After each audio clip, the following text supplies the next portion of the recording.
I would like to bring your attention to the idea or the concept, the different way how we may practice, how we may approach the task, what need to be done, meditation practice, from different ways, depending on our personal inclinations or preferences or many other conditions. So, and in Anguttara Nikaya there is a famous sutta called Yuganaddha Sutta. I think many of you heard about that. So this sutta speak about 4 different ways how people, arahants, report their arahantship to Ananda. Venerable Ananda speak in this sutta. And he says there is a different 4 ways how monks, monastics, bhikkhu, bhikkhuni, anyone, report to me, means to Venerable Ananda, their arahantship, their final attainment. And what are these 4 ways? So the first way, it's when monk practice and his Vipassana preceded by Samatha. So his inside practice come after he masters some serenity of mind, stability or settlement of mind. So then, when he doing so, the path appear like in front of him, and then practicing by this path, he attain the final goal. So we start from the end of this paragraph. So what means the path appears in front of him? So like if, for example, I won't go to KL, and I just sit and start first with serenity of mind, then I start to investigate something, and I open my eyes, and like paths appear, like in Navigator, you see like turn left, turn right. So in suttas usually the phrase paths appear in front of him or manifest or something like this usually referred to attainment of stream entry. So the person enters the stream, and for him, like it's clear where to go, where to flow. In this case, if the simile of the stream, you enter the stream and you just go with the stream. You don't need to find the road anymore. You just follow the stream. You enter once, and then the person attain. So, and the first part of this,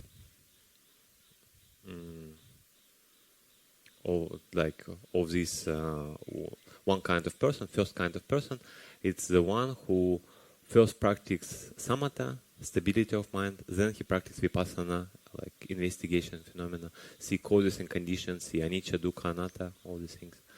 So this is, I would say, more traditional approach how to educate meditation practitioners.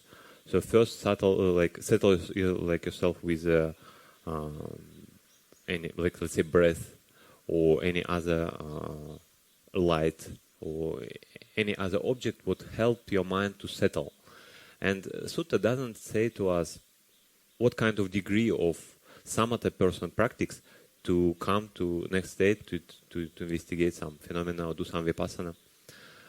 But and also, like, if seen only on this sutta, we may say that this sutta speak about people who somehow, to some degree, settle their mind and then practice some vipassana. And this interpretation would be also valid. But like seeing the story in the whole sutta, in the whole Sutta Pitaka, we see that most of the time when it speak about like samatha part, it speak about jhanas. It speak about the deep level of tranquility, not just any kind of level of tranquility. But again, it would be valid to say that a person like free from hindrances, have some joy and happiness, and this would be qualified already like as a sutta jhana, and he proceed to vipassana. So I think most of us already familiar with this kind of traditional approach. First settle your mind, then investigate phenomena. Maybe we don't need to stop here. So the second kind of individual who attain arahantship, Ananda says that those who other way around, their samatha preceded by vipassana. So they first start to practice vipassana, start to investigate phenomena, then there is a samatha occurs, there is tranquility of the mind, and then again the path appears in front of him, and he attained the final liberation. Of course, it may take a while, you know. In Sutta, it's just one paragraph, but it may take a while. And so here, like, how it's happening, yeah, like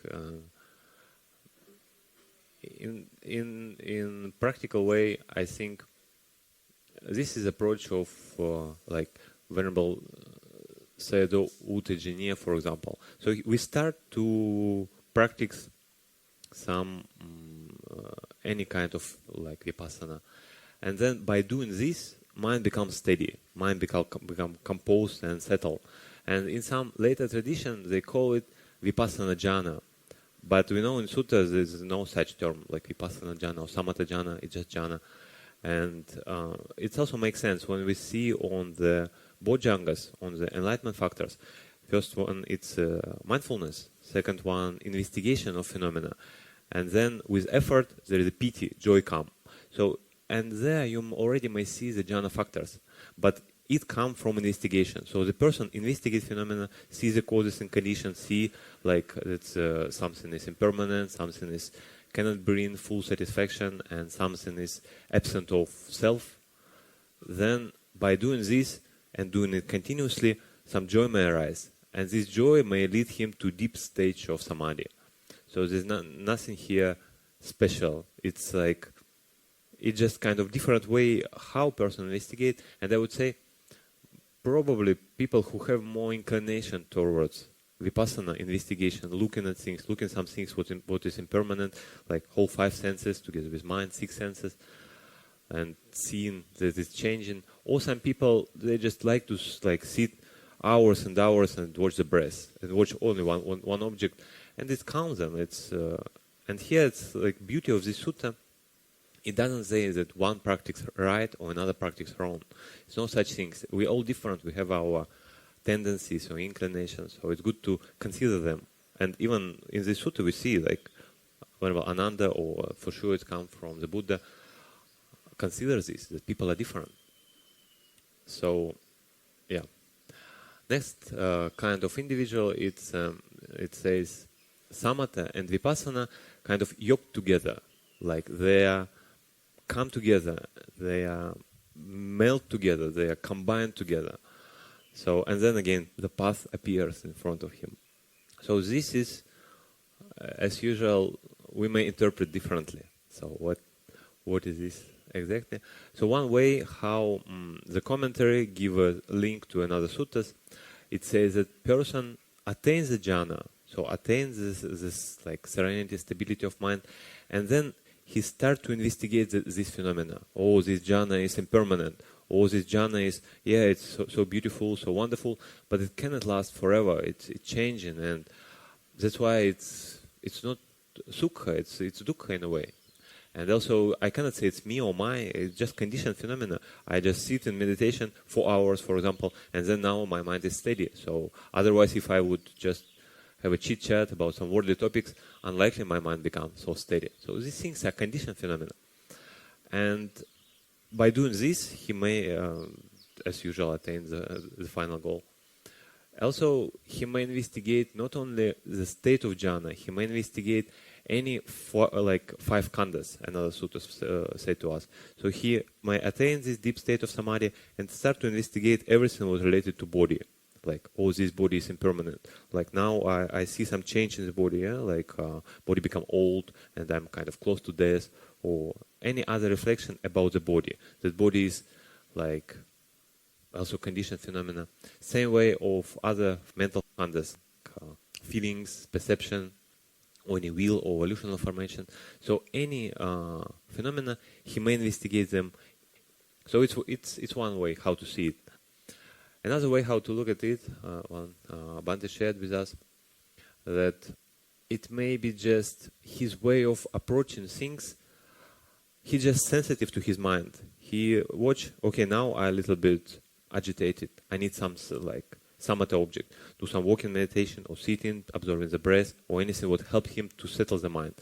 In another way, he feel, okay, my mind is quite steady already. And then I might do some investigation. So, and again, like if investigation come and bring some agitation in the mind, you may feel, okay, there is a mind a little bit agitated. I need to settle it. So it's kind of, you're sensitive to your mind and you see what's happening and what's needed to be done. It's very close to, in suttas they say that 7 factors of enlightenment, they need to be balanced.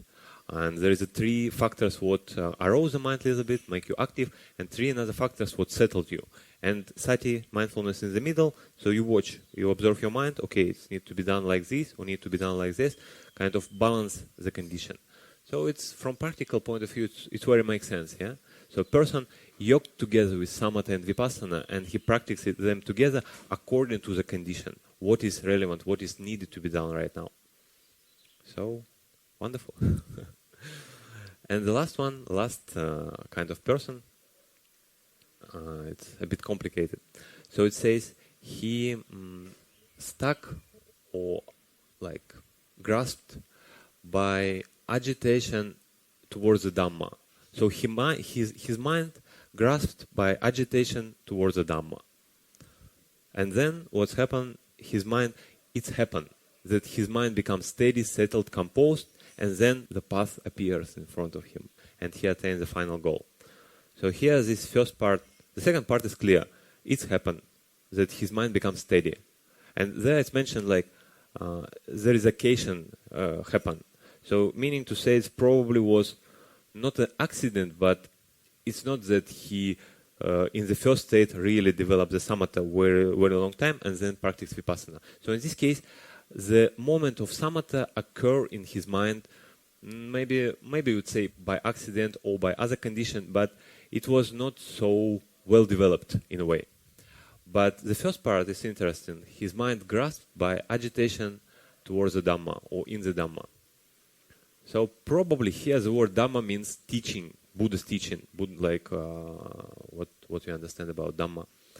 And I may understand it like this, that he has so deep kind of love towards the Dhamma or interest towards the Dhamma that his mind become agitated by this. So he investigates the Dhamma, he become so excited by the Dhamma. That's why his mind cannot really settle. Like, yeah, it's wonderful things to be in love with Dhamma, to study it, to enjoy this, to reflect on this. But if it's coming on the thinking level, it's agitation of the mind. It's not steady the mind. It's not peace of the mind. It's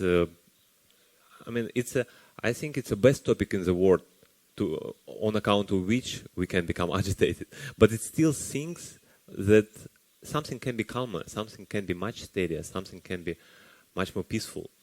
And in this case, because this passage doesn't say anything about Vipassana, like we don't see here anything about Vipassana, but we know that Samatha and Vipassana from other suttas, they are kind of wings of a bird, left and right.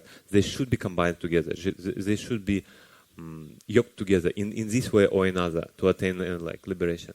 So from this we may assume that probably here agitation of the Dhamma means kind of intellectual Vipassana. So the person knowing the Dhamma investigates this and try to logically see his experience as well, or see Buddha's teaching, see what is five khandhas, 5 aggregates or 6 sense bases and so on. So he have already some theoretical intellectual knowledge. So he has this base, even more than needed, because his mind very agitated about this. And then on some occasion, maybe his meditation good or any other things happening, his mind becomes steady.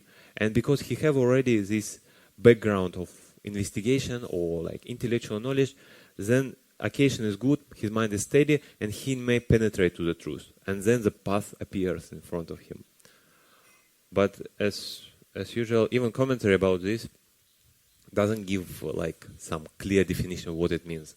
So it's up to us how to understand being agitated, the mind being grasped by agitation in Dhamma. So I gave you my interpretation. You feel free to choose yours. So, but long story short, all these ways just tell us that there are many ways to attain there. And important things to have some degree of serenity of mind and some degree of vipassana. And ultimately, we need a deep degree of both. But we may start from the place where we are. So, for example, I have a more intellectual mind, investigation. I maybe start from vipassana, and then my mind becomes steady because of this. Another person may have more like inclination towards samatha. He may start there, then find a good time to investigate. But always good things. Teachers advise us, when you see that your mind is steady enough, when you see your mind is good composed, if you start from samatha, then people say, don't waste this condition. Use this condition to try to penetrate the truth, try to see conditionality, try to see this state, try to see impermanent nature of existence. Because samatha is very beautiful, very calm, very nice, but how far it can lead us, we know it's like, it can lead us to a deep state of samatha. And deep state of samatha can lead us to a deep state of samatha. So it's wonderful, beautiful, but there is a limitation there. We want to go further, we want to go beyond. It would be temporary subsidence of our hindrances. We want to develop some wisdom. So I wish all of you to develop both samatha and vipassana, learn how yoke them together, and learn how in good way be agitated by the Dhamma as well.